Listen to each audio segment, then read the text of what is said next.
16 dossiers ont été examinés au cours de l'hebdomadaire Conseil des ministres de ce mercredi 30 mars 2016. Parmi les dossiers majeurs figurent des rapports relatifs à la réduction du train de vie de l'État.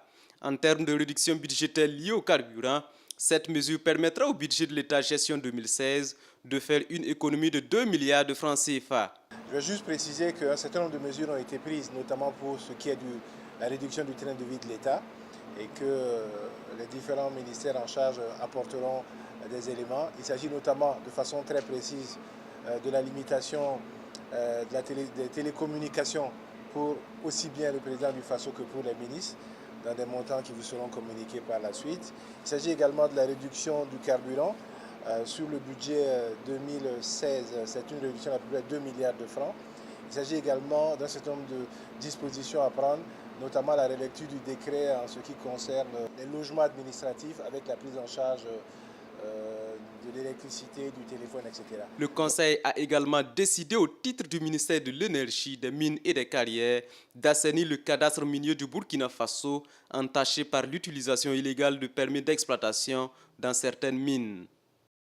Au Burkina, actuellement, on a 731 permis de recherche. Et sur les 731 permis de recherche, nous avons 316 qui sont périmés.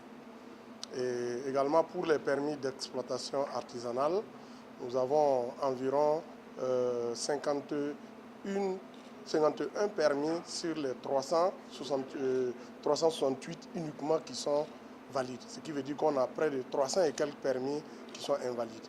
Et donc pour pouvoir donc moderniser le cadastre, et dans la dynamique donc, je veux dire, de la modernisation du cadastre, il est important qu'on ait un cadastre assaini au départ.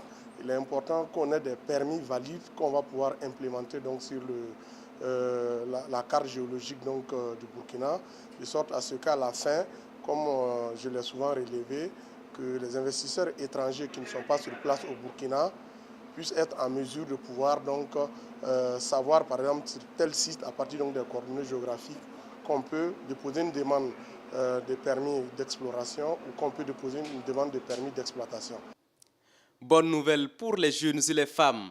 Le Conseil s'est penché sur l'emploi de cette frange de la population à travers un programme d'entretien du réseau routier national qui prévoit le recrutement de 9 300 jeunes et femmes sans aucune qualification.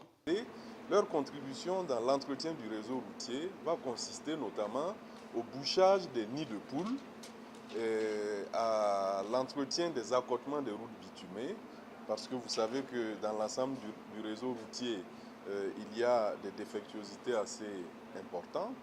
Et donc, à la fin du programme, ces jeunes et ces femmes pourront exercer des métiers liés à l'entretien des routes. Ils pourront notamment créer des petites entreprises dans les différentes provinces de notre pays. Ce programme d'un coût de 18 milliards de francs CFA financé en partie par la Banque mondiale va durer 6 mois avec une possibilité d'être renouvelé.